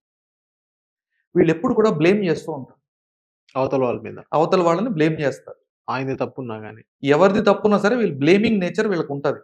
ఈ బ్లేమింగ్ లో వీళ్ళు వీళ్ళు ఆలోచించే సరళి అంటే నేను కాదు responsible, somebody else is responsible. Next వీళ్ళు ఏ మాటని కూడా సరిగ్గా వినరు, ముందు రియాక్ట్ అవుతారు, సిచ్యువేషన్స్ కు కూడా రియాక్ట్ అవుతారు. అయితే యాంగర్ లేదా ఫ్రస్ట్రేషన్ లేదా డిప్రెషన్ లేదా ఇమోషనల్ అవుట్ బస్ట్ లేదా ఎక్సైట్మెంట్, ఓవరాల్ గా వీళ్ళ ప్రవర్తనలో రియాక్షన్సే కనపడతాయి. వీళ్ళు reactive people. Next category responsive. వీళ్ళు సిచ్యువేషన్ని బట్టి క్యాల్కులేటెడ్గా అండర్స్టాండ్ చేసుకుంటూ క్యాల్కులేటెడ్గా రెస్పాన్స్ ఇస్తారు. వీళ్ళు కాస్త రెస్పాన్సిబిలిటీ తీసుకుంటారు, అర్థం చేసుకునే ప్రయత్నం చేస్తారు, రెస్పాన్సివ్గా ఉంటారు. మీతో కనెక్ట్ అవుతారో లేదో తెలియదు, కానీ కనెక్ట్ అవుతున్నట్టు నటిస్తారు కూడా, నటన కూడా ఉంటుంది. కన్సర్న్ ఉన్నట్టుగా నటన కూడా ఉంటుంది. వీళ్ళు రెస్పాన్సివ్ అంటే అట్లీస్ట్ మీ మాట వింటారు లేదా వినేటట్లు నటిస్తారు కనీసం. వీళ్ళు రెస్పాన్సివ్ పీపుల్, కొంచెం బాగానే ఉంటుంది. మూడో రకం ప్రోయాక్టివ్. వీళ్ళు కంప్లీట్ ప్లాన్డ్గా ఉంటారు, కంప్లీట్ ప్రిపేర్డ్గా ఉంటారు. వీళ్ళు ప్రెడిక్ట్ చేస్తారు, ఏం జరగబోతుంది ముందుగానే వీళ్ళు ప్రెడిక్ట్ చేసి ఆ ప్రిడిక్షన్కి తగినట్టుగా ప్రిపరేషన్ కూడా చేస్తారు. వాళ్ళతో పాటు వాళ్ళ టీంని కూడా ప్రిపేర్ చేస్తారు. ఎలాంటి సిచ్యువేషన్ అయినా ఎదుర్కొనేటటువంటి ప్రిపరేషన్తో ఎట్లా ఉండాలి, they take full responsibility, they take charge of that situation. ఎందుకంటే వీళ్ళు ప్రోయాక్టివ్గా ఉన్నారు. Final thing presence based. నాలుగో రకం ప్రెజెన్స్ బేస్డ్. వీళ్ళు ఏ సిచ్యువేషన్ జరిగినా చాలా గ్రౌండెడ్గా ఉంటారు, చాలా కామ్ అండ్ కంపోజ్డ్గా ఉంటారు. వీళ్ళు రియాక్ట్ అవ్వరు, ఆ సిచ్యువేషన్ని ఫస్ట్ అర్థం చేసుకుంటారు. పర్సన్తో మాట్లాడేటప్పుడు 100% కనెక్టెడ్గా ఉంటారు, ఎదుటి వాళ్ళతో నటించరు. వీళ్ళు ఫోకస్డ్గా నిజంగానే మనస్ఫూర్తిగా వింటారు. ఆ సిచ్యువేషన్లో ఏం చేస్తే బాగుంటుంది అనేది చాలా డీప్గా అనలైజ్ చేసి they are always available in the situation. వాళ్ళు ఎస్కేప్ అయ్యే ప్రయత్నం చేయరు, కోపం చూపించేసి తప్పించుకునే ప్రయత్నం చేయరు, ఎక్స్క్యూజెస్ అడగరు. They are always available, they are always grounded, they are always calm, they are always composed, they are always balanced. ఈ 4 రకాల వ్యక్తులు ముఖ్యంగా బిజినెస్ ఓనర్స్ అండ్ బిజినెస్ లీడర్స్లో కూడా ఉంటారు. బిజినెస్ ఓనర్స్లో బిజినెస్ లీడర్స్లో ఈ రెండు కేటగిరీస్ మీరు డివైడ్ చేస్తే మీకు తేడా తెలిసిపోతుందండి. బిజినెస్ ఓనర్స్ అంటే ఓనర్ మెంటాలిటీతో ఉన్న వాళ్ళలో రియాక్టివ్ అండ్ రెస్పాన్సివ్ ఈ 2 రకాలు ఉంటారు. అయితే వాళ్ళు వినరు, లేదా మిమ్మల్ని బ్లేమ్ చేస్తారు, లేదా ఎక్స్క్యూజెస్ అడుగుతారు, ఫ్రస్ట్రేషన్ చూపిస్తారు. ఏదైనా సరే ఈ సిచ్యువేషన్కి కారణం నేను కాదు, మీరు లేదా ఇంకెవరు, ఇదే వాళ్ళ లాంగ్వేజ్లో కనబడుతుంది, డిస్క్రిప్టివ్ లాంగ్వేజ్. Next responsive.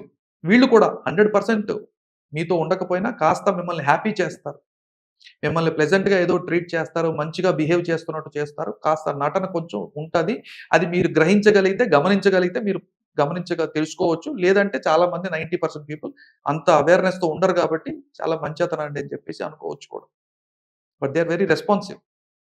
సిచ్యువేషన్లో ఏమైనా చేయాలంటే చేయొచ్చు, కానీ అది మనస్ఫూర్తిగా చేస్తున్నారనే గ్యారంటీ ఉండదు. సో అవసరానికి అక్కడ అది చేస్తే ఒక పని అవుతుంది కాబట్టి మంచి పనైనా చేద్దాం అని అనుకుంటారు తప్ప నిజానికి మంచి చేయాలనే ఉద్దేశం ఉందని గ్యారంటీ కాదు. లీడర్స్ మెంటాలిటీ ప్రోయాక్టివ్గా ఉంటారు, ప్రిపేర్డ్గా ఉంటారు, ప్లాన్డ్గా ఉంటారు. ఇది ఒక character. And the best of all characters presence focused. వీళ్ళు 100% ప్రెజెంట్లో నుంచే ఫ్యూచర్ని సృష్టిస్తారు. ఈ రోజు ఉన్న సిచ్యువేషన్లో నేను ది బెస్ట్ ఏం చేయగలను. వీళ్ళు పాస్ట్ని బట్టి కానీ ఫ్యూచర్లో ఉండేటువంటి భయాన్ని బట్టి కానీ ఆపరేట్ అవ్వరు. ఈ రోజు నేను కామ్గా, కంపోజ్డ్గా, గ్రౌండెడ్గా ఉంటే, 100% అలైన్డ్గా ఉంటే, కనెక్టెడ్గా ఉంటే, నేను అందరితో కలిసి ఏ రిజల్ట్స్ని సృష్టించగలనో వీళ్ళు ఆ రిజల్ట్స్ని అక్కడి నుంచే మొదలు పెడతారు. These are the 4 qualities, 4 types of people. That is always మీ చుట్టూ, మన చుట్టూ కంపెనీస్లో, మన చుట్టూ ఫ్యామిలీస్లో కూడా మన ఫ్రెండ్ సర్కిల్లో కూడా ఈ 4 క్యారెక్టర్లు ఎప్పుడూ కనబడతాయి. మీ బిజినెస్ ఓనర్స్లో, బిజినెస్ లీడర్స్లో కూడా ఈ 4 క్యారెక్టర్లు కనబడతాయి. మీరు విక్టిమ్ మెంటాలిటీ పీపుల్ అనుకోండి. ఓకే. మీరు బిజినెస్ ఓనర్ మైండ్ సెట్తో ఉన్న వాళ్ళతో కనెక్ట్ అయిపోతారు. విక్టిమ్ మెంటాలిటీ లేని వాళ్ళు లేని వాళ్ళు విక్టర్ మెంటాలిటీతో ఉన్నవాళ్ళు వీళ్ళు ఎప్పుడు కూడా రైట్ సైడ్ అంటే లీడర్ మెంటాలిటీతో ట్రావెల్ చేయాలని ఇష్టపడతారు. ఓకే. సో మీరు విక్టిమ్ మెంటాలిటీలో ఉన్నారా, విక్టర్ మెంటాలిటీలో ఉన్నారా? మీరే బిజినెస్ ఓనర్, మీరే బిజినెస్ లీడర్ అయితే మీకు విక్టిమ్స్ కావాలా, విక్టర్స్ కావాలా? ఇది బిజినెస్ ఓనర్ గా మీరే డిసైడ్ చేయాలి. ఆ మెంటాలిటీ ఉన్నప్పుడు వాళ్ళ బిజినెస్ కానీ అక్కడ ఆర్గనైజేషన్ లో ఉన్న కల్చర్ కానీ మొత్తం బాగానే ఉంటదని అనుకోవచ్చా సార్? థ్రైవింగ్ లో ఉంటారు, హ్యాపీగా ఉంటారు, జాయ్ఫుల్ గా ఉంటారు, క్రియేటివ్ రిజల్ట్స్ క్రియేట్ చేస్తారు, రిస్కులు కూడా తీసుకుంటారు. ఎందుకంటే రిస్క్ తీసుకోవడానికి వాళ్ళకి భయం ఉండదు. ఎందుకంటే అక్కడ ఉండే కల్చర్ ఏంటి? Proactive leaders. మరి ప్రోయాక్టివ్ లీడర్స్ రిస్క్ తీసుకోవడానికి ఇష్టపడతారు కదా. రిస్క్ తీసుకుంటే రిస్క్ తీసుకుంటేనే రిజల్ట్స్ వస్తుంది కదా. ఈ అవును. రిస్క్ అండ్ రివార్డ్ ప్రిన్సిపల్ ని మీరు ఓనర్షిప్ మెంటాలిటీతో నడుపుతున్న వాళ్ళ కంపెనీస్ లో ఆపరేట్ చేయలేరు. మీ క్రియేటివిటీకి అక్కడ స్పేసే ఉండదు. అవును. మీ క్రియేటివిటీ ఉంది అంటే మీకు లీడర్షిప్ మెంటాలిటీతో ఉన్న వాళ్ళతో ట్రావెల్ చేస్తేనే అవుతుంది. అలాగే మీ కంపెనీలో మంచి మంచి టాలెంటెడ్ పీపుల్, పొటెన్షియల్ ఉన్న పీపుల్, క్రియేటివ్ పీపుల్, మంచి ఇన్నోవేటివ్ పీపుల్ పనిచేయాలంటే ఎవరి ముందు మారాలి? ఎవరు కల్చర్ని మార్చాలి? లీడర్స్ మారాలి. అవును. లీడర్ మారకపోతే కల్చర్ ఎప్పటికీ మారదు. కంపెనీ కూడా సస్టైన్ అవ్వదంటారా? కంపెనీ సస్టైన్ అయిపోతుంది. సస్టైన్ అయిపోవడంలో పెద్ద వింతేం లేదు. సర్వైవ్ అయిపోతుంది. బ్రేక్ ఈవెన్ అంటారు. సర్వైవ్ అయిపోతుంది. సర్వైవ్ అవుతూనే ఉంటుంది. లాభపడేది ఒక ఓనర్ మాత్రం. ఎంప్లాయీస్ కాదు. ఎంప్లాయీస్ ఎప్పుడు లాభపడరు. ఈ గ్రోత్ కూడా ఒక లిమిట్ ఉంటుంది. ఒక లిమిట్ దాటిన తర్వాత గ్రోత్ స్టాగ్నెంట్ అయిపోతుంది. Okay sir. ఇప్పుడు ఎఫెక్టివ్ లీడర్స్ కి ఉండవలసిన క్వాలిటీస్ ఏంటి sir? Nihal bold and qualities ఉంటాయి. అంటే top qualities. Yes, top 3 qualities చెప్తాను. 3 qualities. Okay. Top business leaders కి, ఇఫెక్టివ్ బిజినెస్ లీడర్స్ కి ఉండవలసినటువంటి టాప్ 3 క్వాలిటీస్ లో first one, they listen. Listening. ఎవరి మాట వింటారు sir? Listening in the sense so అక్కడ ఎవరి మాట వింటారనే దానికంటే ఎలా వింటారు అనేది ముఖ్యం. ఎగ్జాంపుల్ చెప్తారా? ఎగ్జాంపుల్ ఇందాకనే అంతకు ముందు ఒక కాన్వర్జేషన్ లో చెప్పినట్టుగా they listen to learn. Situation లో ఏం జరిగింది అనేది వినటానికి వాళ్ళ దగ్గర పేషెన్స్ ఉంటుంది. ముందు 100% వినకుండా వాళ్ళు రియాక్ట్ అవ్వరు, మీకు ఆన్సర్స్ ఇవ్వరు. ఫస్ట్ ఆఫ్ ఆల్ ఒక ఎఫెక్టివ్ లీడర్కి ఉండాల్సిన క్వాలిటీ ఆఫ్ లిస్నింగ్. మీరు అక్కడ ఏం జరిగింది అనేది తెలుసుకోవడానికి వింటున్నారా, మీ జడ్జ్మెంట్ చెప్పడానికి వింటున్నారా? First quality. Second one, listening for feedback. మీ మీద ఫీడ్బ్యాక్స్ వస్తాయి, కానీ ఫీడ్బ్యాక్ని మీరు వింటున్నారా? కొన్ని ఫీడ్బ్యాక్స్ వర్డ్స్తో వస్తాయి. మీ దగ్గర ధైర్యం ఉన్న వాళ్ళు, సార్ మీరు ఇలా అన్నారు, ఇలా చేశారు, ఇది చేస్తే బాగుంటుందని ఫీడ్బ్యాక్ ఇస్తారు. కొన్నిసార్లు ఆ ఫీడ్బ్యాక్ అనేది యాక్షన్ రూపంలో వస్తూ ఉంటుంది. మీ కంపెనీలో జరుగుతున్న చిన్న చిన్న ఇష్యూస్ రూపంలో మీకు ఆ ఫీడ్బ్యాక్ వస్తూ ఉంటుంది. మన బాడీలో ఏదైనా సమస్య, ఆరోగ్య సమస్య మొదలయ్యేటప్పుడు ఫస్ట్ ఫీడ్బ్యాక్ స్కిన్ నుంచి మొదలవుతుంది. ఎందుకంటే skin is the outside layer. So స్కిన్లో మార్పులు మొదలయ్యాయి అంటే బాడీలో హెల్త్ ఇష్యూస్ మొదలయ్యాయి అని మీనింగ్. బాడీ మీకు ఫీడ్బ్యాక్ ఇస్తుంది. ఈరోజు మీరు బాగా కష్టపడితే సాయంత్రం కల్లా మీకు బాడీ పెయిన్స్ వస్తాయి. బాడీ పెయిన్స్ కాదు, బాడీ మీకు ఫీడ్బ్యాక్ ఇస్తుంది. సిమిలర్లీ బిజినెస్ కూడా మీకు ఫీడ్బ్యాక్ ఇస్తూ ఉంటుంది, మీ ఎంప్లాయీస్ కూడా మీకు ఫీడ్బ్యాక్ ఇస్తూ ఉంటారు, మీ కల్చర్ మీకు ఫీడ్బ్యాక్ ఇస్తూ ఉంటుంది, మీ రిజల్ట్స్ కూడా మీకు ఫీడ్బ్యాక్ ఇస్తారు. సో ఎవరిని వింటారు? మీ రిజల్ట్స్ చూస్తున్నారా, పర్ఫార్మెన్స్ చూస్తున్నారా, కల్చర్ చూస్తున్నారా, పీపుల్ యొక్క క్యారెక్టర్స్ చూస్తున్నారా, లీడర్షిప్ క్వాలిటీస్ని చూస్తున్నారా? మీ దగ్గరకు వచ్చేటటువంటి ఫీడ్బ్యాక్ని, వచ్చిన ఫీడ్బ్యాక్ని, రాని ఫీడ్బ్యాక్ని మొత్తం మీద మీరు ఫీడ్బ్యాక్ కోసం వింటున్నారా లేదా? మీ ఇయర్స్తో పాటు మీ బ్రెయిన్ ఓపెన్గా ఉందా లేదా? So effective leaders they listen for feedback. And మూడో quality, they listen to connect. వాళ్ళు మీతో కనెక్ట్ అవ్వడం గురించి ఫస్ట్ వింటారు. మీతో కనెక్ట్ అయితేనే పని జరుగుతుందని ముందు వాళ్ళకి తెలుసు. వాళ్ళ లిసనింగ్లో ఫస్ట్ మీతో కనెక్ట్ అవుతారు. మీకు 100% హార్ట్తో, మైండ్తో మిమ్మల్ని వింటేనే మిమ్మల్ని అర్థం చేసుకోగలరని వాళ్ళకి తెలుసు. కాబట్టి 100% ప్రెజెన్స్తో, కాన్షియస్నెస్తో, అటెన్షన్తో మిమ్మల్ని వింటారు. ఇది ఫస్ట్ క్వాలిటీ. ఎందుకు? First need of human being ఏంటి? నన్ను ఎవరైనా వినాలి అనేది ఒక హ్యూమన్ నీడ్. అది ఆ హ్యూమన్ నీడ్ని మీరు సాటిస్ఫై చేయలేకపోతే మీరు పాకెట్ని ఎంత సాటిస్ఫై చేసినా ఆ వ్యక్తికి అప్రిషియేషన్ రాదు. నా మాటను మీరు గౌరవించినప్పుడు, నా జేబుని మీరు గౌరవిస్తే మీరు ట్రాన్సాక్షనల్. నా మాటను మీరు వింటే నాకు అది చాలా సంతోషం, నేను మీతో కనెక్ట్ అవుతాను. అప్పుడు మీరు అడగకపోయినా అరగంట సేపు ఆ ప్రాజెక్ట్కి అవసరమైతే నేను పనిచేస్తాను. నన్ను వినే ఓపిక మీలో లేనప్పుడు మీకు ఎక్స్ట్రా వాల్యూని యాడ్ చేయాల్సిన ఓపిక నాకు ఉండదు, ఇష్టం నాకు ఉండదు. So first quality listening. Second quality they lead. Leaders యొక్క పని ఏంటి? లీడ్ చేయడం. లీడర్షిప్ అనేది టైటిల్ కాదు. Leadership is not a title, leadership is a process. So leaders lead. Me job lead చేయడం, ఓన్ చేయడం కాదు. మీరు ప్రాసెస్లో ఉండాలా. Leaders lead from self. First వాళ్ళు సెల్ఫ్ మేనేజ్మెంట్తో స్టార్ట్ అవుతారు. They start from self. They take responsibility of self. వాళ్ళ సెల్ఫ్ని వాళ్ళు ఎలా కంట్రోల్ చేసుకోవాలి, సెల్ఫ్ మేనేజ్మెంట్ ఎలా చేస్తున్నారు, దే బికమ్ ఎగ్జాంపులరీ. వాళ్ళు చేసి, ప్రాక్టీస్ చేసి, ఆచరించి, అప్పుడు వాళ్ళ టీం మెంబర్స్తో వాళ్ళు ఇలా చేస్తే బాగుంటుంది, నేను కూడా మీతో ఉన్నాను అని చెప్పి they get into the game, they get their skin into the game. నేను చెయ్యను మీరు చెయ్యండి అని అనరు. They lead from self. They start from self. Okay, example మీకు చెప్తాను. నేను లాంగ్ బ్యాక్ ఒక బిజినెస్ కోచ్ గా ఇంకో కంపెనీ ఫౌండర్కి and owner cum CEO cum everything ఆయనకి నేను కోచింగ్ ఇస్తున్నప్పుడు బేసికలీ నేను చెప్పింది ఏంటంటే, కంపెనీలో ఎవరు టైంకి రారండి అన్నారు.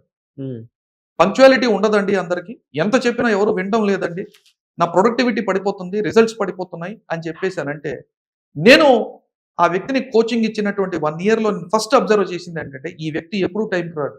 ఏ రోజు ఆయన చెప్పిన టైంకి ఆయన రాలేదు. అది కూడా ఎవరితో? ఎంప్లాయీస్తోనే. మీటింగ్ 9 గంటలకి, ఆయన వచ్చేది 10 గంటలకి.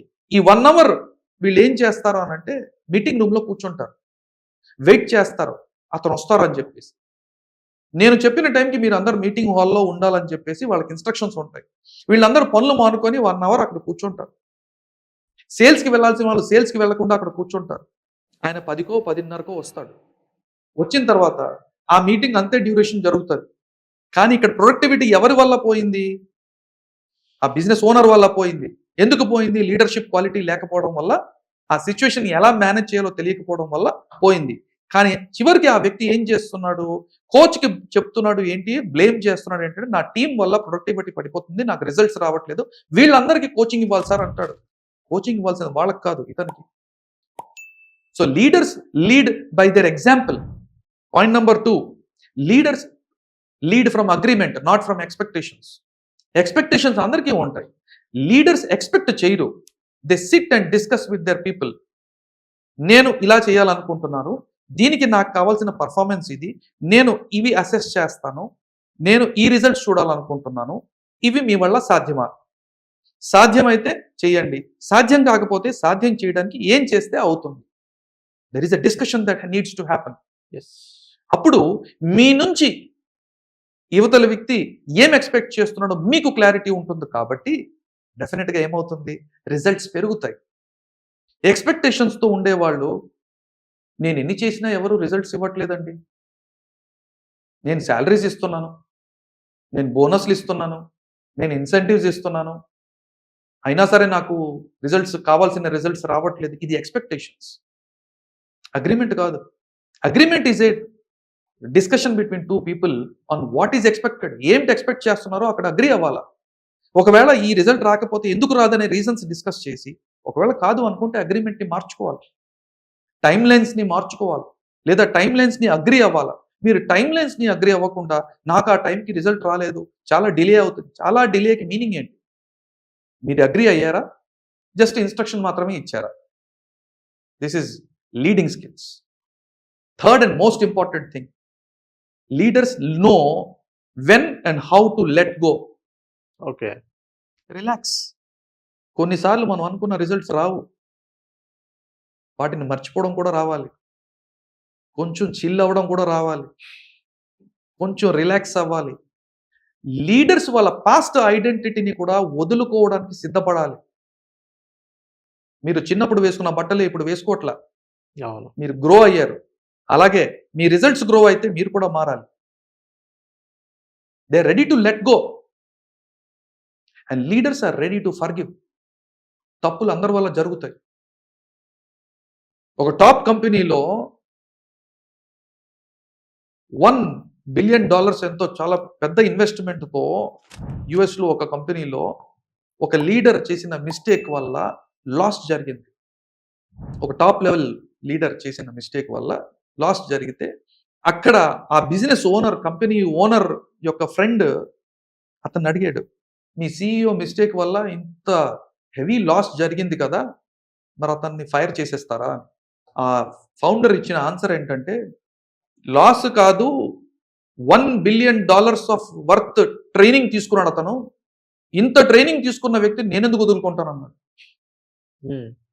$1 బిలియన్ వర్త్ ట్రైనింగ్ వచ్చింది, అతనికి నాలెడ్జ్ వచ్చింది. ఇలాంటి వ్యక్తిని నేను వేరే కంపెనీకి ఎందుకు వెళ్ళనిస్తానన్నాడు. Look at the leaders mentality. They are ready to forgive and finally they are ready to forget. ఎందుకంటే ఫ్యూచర్ని సృష్టించాలంటే గతాన్ని మీరు కాస్త మర్చిపోవాలి. అవును, గతాన్ని మర్చిపోతేనే ముందుకు వెళ్ళగలరు. These are the 3 key top qualities of effective business leaders. They listen, they lead consciously and they let go. Sir ఇప్పుడు మనం ఒక బిజినెస్ అనేది, ఒక ఆర్గనైజేషన్ అనేది సక్సెస్ఫుల్ గా రన్ అవ్వాలంటే చాలా పారామీటర్స్ ఉండాలి. అందులో కల్చర్ అనేది చాలా ఇంపార్టెంట్. ఈ కల్చర్ పునాది అనేది ఎక్కడి నుంచి స్టార్ట్ అవ్వాలని అంటారు? నిహాల్, వ్యక్తికైనా సంస్థకైనా పునాది ఆ వ్యక్తికి, ఆ సంస్థకు ఉండేటటువంటి ఐడెంటిటీ. ఐడెంటిటీ అనేది ఒక మోల్డ్ లాంటిది. మీకు మట్టి చాలా బాగుంది, కానీ మట్టిలో నుంచి ఇటుక రావాలంటే మీకు ఒక మోల్డ్ కావాలి, ఒక ఫ్రేమ్ వర్క్ కావాలి. ఆ ఫ్రేమ్ వర్క్ అనేది ఐడెంటిటీ. ఓకే, రిజల్ట్స్ మీరు క్రియేట్ చేయరు, మీ ఐడెంటిటీ క్రియేట్ చేస్తారు. మీకు ఎలాంటి రిజల్ట్స్ కావాలి అనేది మీరు ఎప్పుడైతే నిర్ణయించుకుంటారో, ఆ రిజల్ట్స్ ని తెచ్చి పెట్టేటటువంటి, సృష్టించేటటువంటి ఐడెంటిటీని సృష్టించడం మీద మీరు ముందు కొంచెం ఫోకస్ చేయాలి. నాకు కరాన్ రాయ్ అని ఒక ఫ్రెండ్ ఉన్నారు US లో. తనకి 7 కంపెనీస్ ఉన్నాయి డిఫరెంట్ కంట్రీస్ లో, ఫైనాన్స్ కంపెనీస్. సో నేను ఆయన్ని ఒక సందర్భంలో అడిగాను. Actually he was not a business leader. ఎక్కడో జాబ్ చేస్తూ సంహౌ ఆంటర్ప్రినర్షిప్ లోకి వచ్చి బిజినెస్ లీడర్ గా ఎదిగాడు. సో నేను క్యాజువల్ గా మాట్లాడుతూ, కరాన్, మీరు బిజినెస్ లీడర్ గా ఎదగడానికి, అసలు ఎంటర్ అయ్యి సక్సెస్ అవడానికి మీరు ఫస్ట్ ఏం చేశారు అని అంటే, అతను ఇచ్చిన ఆన్సర్ చాలా అద్భుతంగా ఉందండి. అతను చెప్పింది ఏంటంటే, నేను బిజినెస్ స్టార్ట్ చేయక ముందు 3 నెలల పాటు నన్ను నేను ఒక ఆంటర్ప్రినర్ గా, నన్ను నేను ఒక బిజినెస్ లీడర్ గా చూసుకునేటటువంటి ప్రాక్టీస్ చేశాను. ఓకే, నా ఐడెంటిటీని ముందు ఒక నార్మల్ పర్సన్ నుంచి ఐడెంటిటీ నుంచి ఒక బిజినెస్ లీడర్ ఐడెంటిటీగా అప్గ్రేడ్ చేసుకున్నాను. అప్పుడు నేను బిజినెస్ లోకి ఎంటర్ అయ్యాను. ఎందుకు? మీరు మీ అప్గ్రేడ్ ఆఫ్ ఐడెంటిటీ జరగకపోతే మీ రిజల్ట్ రాదు. అప్పుడు మీరు సిస్టమ్స్ని బ్లేమ్ చేస్తారు. కానీ సిస్టమ్స్ని లీడ్ చేస్తున్నది ఎవరు? మీరు.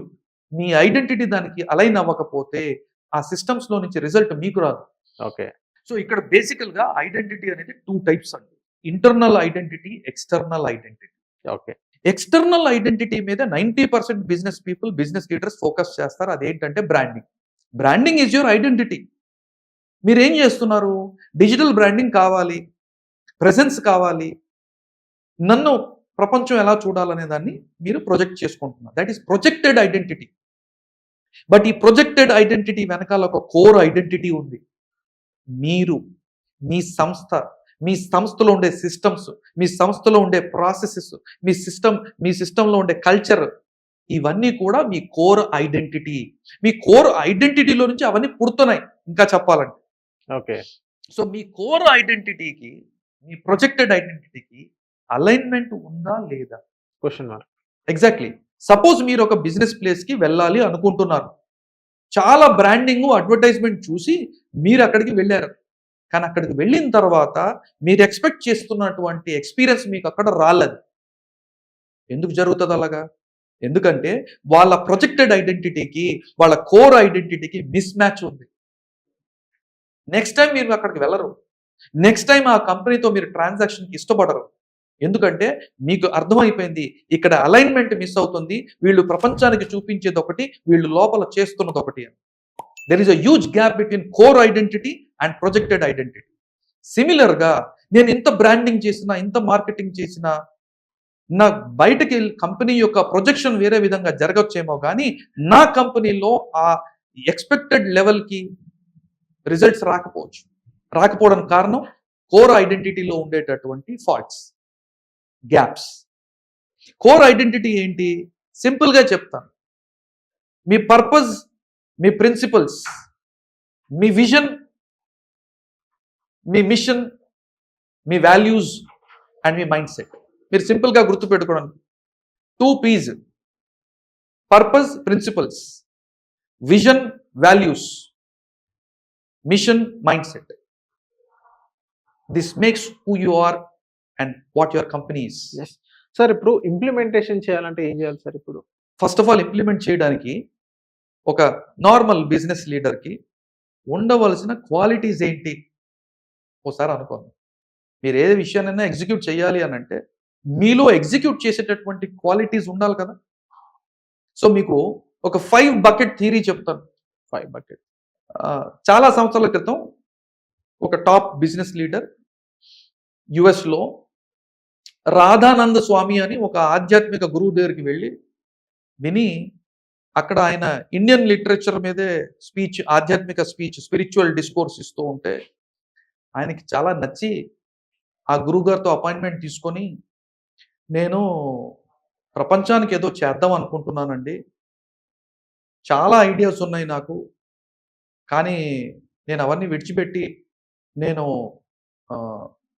ఎక్కడికో వెళ్ళిపోయి మెడిటేషన్ చేసుకుందాం అనుకుంటున్నాను, లేదా నా వల్ల 10 మంది ఉపయోగపడాలి ఈ ఆలోచనలో ఉన్నాను, నేనేం చేస్తే చేయగలను అని ఆ క్వశ్చన్ అడిగితే ఆ స్వామి గారు కాసేపు అలా చూసి ఒక మాట అన్నారు. You cannot give from empty buckets. మీ బకెట్లో నీళ్లు లేనప్పుడు మీరు ఎవరికి ఏమీ పంచలేరు. మీ బకెట్లో ముందు రీసోర్స్ ఉండాలా. You cannot give what you don't have. మీ దగ్గర లేని విషయాన్ని మీరు ఇతరులకి ఎవరికి ఇవ్వలేరు.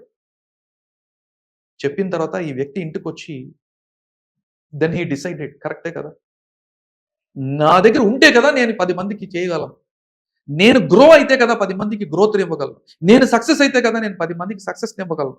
నేనే సర్వైవల్ మైండ్ సెట్లో ఉంటే, నేను ఎప్పుడు లీడర్గా గ్రో అవ్వకపోతే నేను మరో 10 మంది లీడర్స్ని ఎలా గ్రో చేయగలను?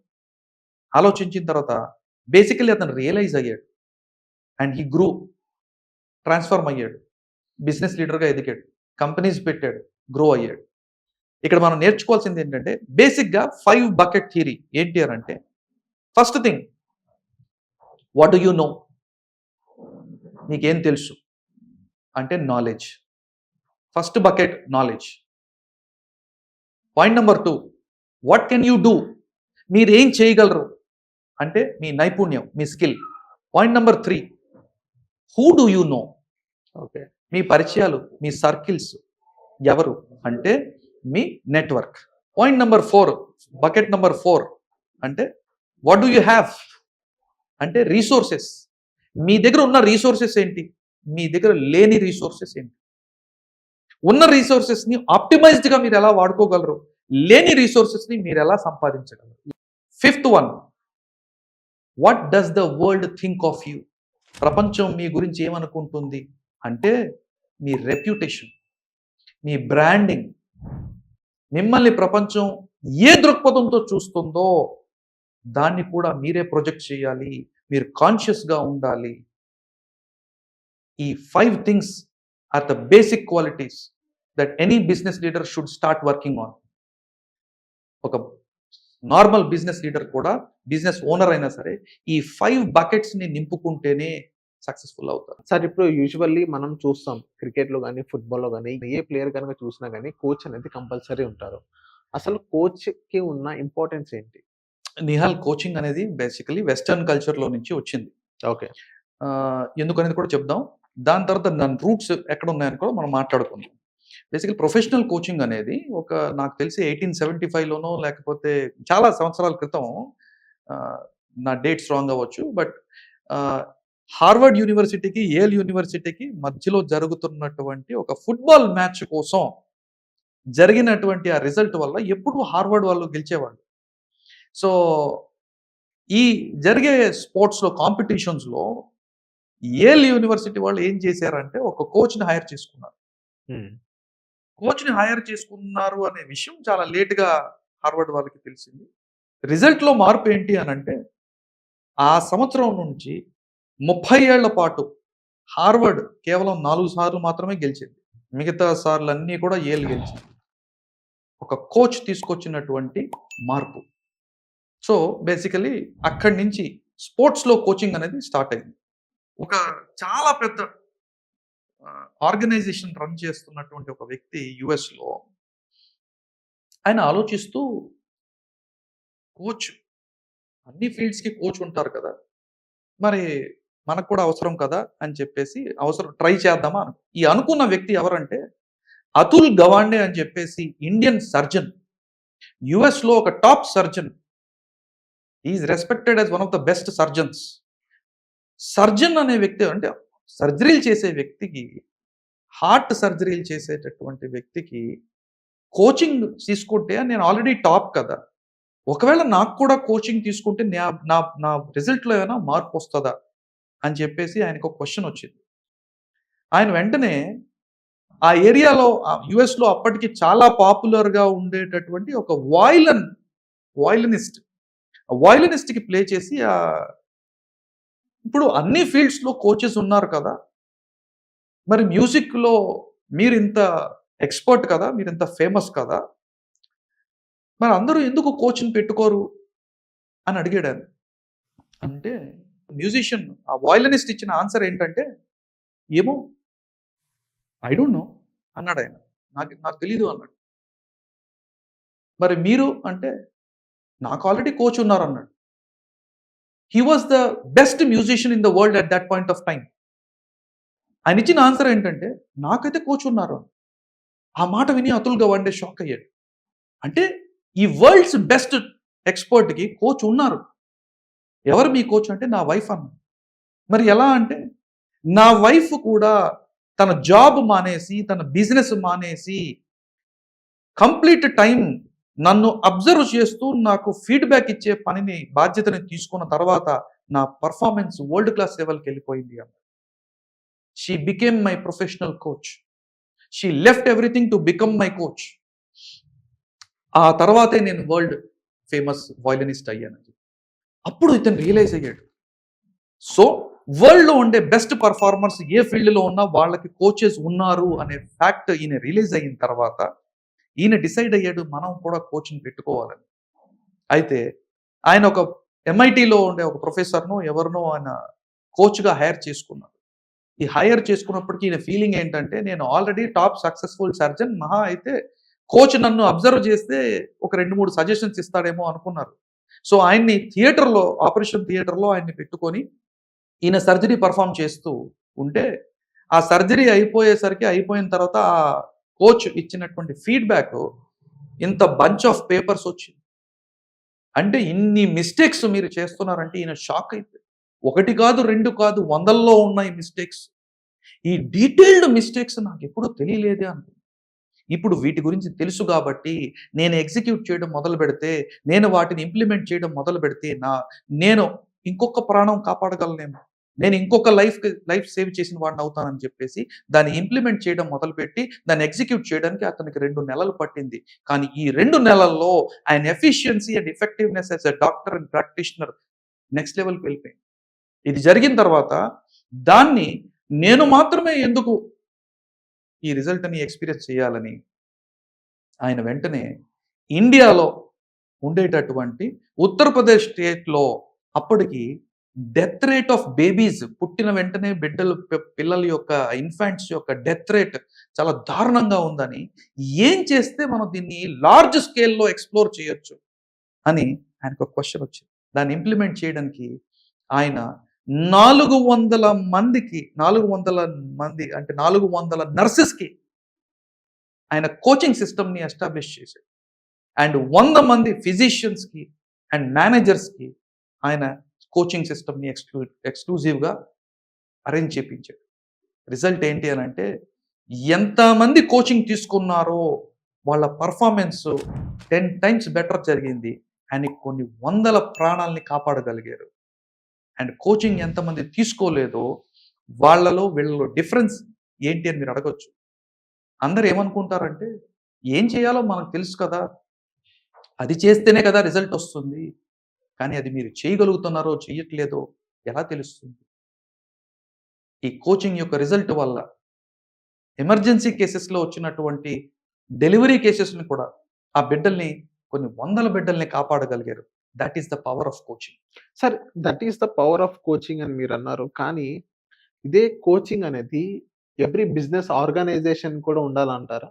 డెఫినెట్లీ నిహాల్, ఉండాలా లేదా అనేది బిజినెస్ లీడర్సే డిసైడ్ చేయాలి. అంటే చాలా మంది బిజినెస్ లీడర్స్, అంటే ఇప్పుడు ప్రెసెంట్ మెజారిటీ అని నేను అనుకుంటున్నాను, correct me if I'm wrong. So వాళ్ళందరూ ఏమనుకుంటారంటే బిజినెస్ కి కావాల్సింది గ్రోత్, అంతకుముందు మార్కెటింగ్ కావాలి, మార్కెటింగ్ తర్వాత సేల్స్, ఈ ప్రాసెస్. సో కోచ్ అనేది ఎవరు ఇంక్లూడ్ చేయరు. సో ఇప్పుడు ఏంటంటే కోచ్ అనేది కావాలా వద్దా అని. కోచ్ కావాలా లేదా అనేది మీరు ఎలాంటి రిజల్ట్స్ ని ఎక్స్పెక్ట్ చేస్తున్నారో దాని మీద ఆధారపడి ఉంటుంది. రెండోది, అసలు ఫస్ట్ కోచ్ ఎందుకు పెట్టుకుంటున్నారు? కోచ్ ని ఎందుకు పెట్టుకుంటున్నారు? సక్సెస్ఫుల్ పీపుల్, ప్రతి సక్సెస్ఫుల్ పర్సన్ వెనకాల కోచ్ ఎందుకున్నారు? బికాజ్ ప్రతి వ్యక్తికి కూడా బ్లైండ్ స్పాట్స్ ఉంటాయి. ప్రతి వ్యక్తికి కూడా కనబడని నిజాలు ఉంటాయి, ఇగ్నోర్ చేస్తున్న నిజాలు ఉంటాయి, తెలిసి కూడా ఎస్కేప్ అవుతున్న నిజాలు ఉంటాయి.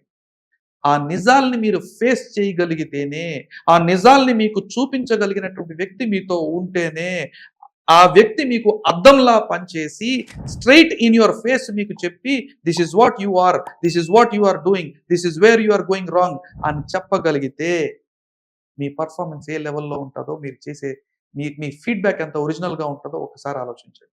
అంటే మీరు బండిలో వెళ్తున్నారు, ఆ బండికి రేర్ వ్యూ మిరర్స్ ఎందుకు పెడతామండి మనం? మీరు కారులో వెళ్తున్నారు, రేర్ వ్యూ మిరర్స్ ఎందుకు పెడుతున్నారు? ఫీడ్బ్యాక్ కోసం. సిచ్యువేషన్ ఏంటి, ఎటు వెళ్ళాలి, ఎలా వెళ్తాం, ఇవన్నీ దేనికి, ఈ డివైసెస్ అన్ని దేనికి ఉన్నాయి? మిమ్మల్ని గైడ్ చేయడానికి.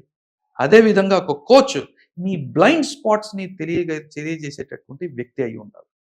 కానీ ఇక్కడ కూడా ప్రమాదం ఏంటంటే, కోచ్కి నేనే డబ్బులు ఇస్తున్నాను కదా, కోచ్కి నేను పేమెంట్ నేనే ఇస్తున్నాను కాబట్టి, రెమ్యూనరేషన్ నేనే, చార్జెస్ నేనే ఇస్తున్నాను కాబట్టి నేను చెప్పినట్టు వినాలంటే ఆ కోచ్ మీకు పీపుల్ ప్లీజర్గా మారుతాడు, మిమ్మల్ని ఇంప్రెస్ చేస్తాడేమో కానీ మీరు ట్రాన్స్ఫార్మ్ అవ్వరు. Transformation is important. Transformation is important. And మీరు ట్రాన్స్ఫార్మ్ అవ్వాలంటే, మీకు అకౌంటబిలిటీ రావాలి అని అంటే, మీకు అబ్జెక్టివ్గా మిమ్మల్ని చూసి ఉన్న నిజాన్ని చెప్పగలిగేటటువంటి వ్యక్తి కోచ్గా మీరు హైర్ చేసుకోవాలి. సో థ్యాంక్ యూ సార్, మన సోషల్ పోస్ట్ వచ్చినందుకు. Thank you so much Nihal.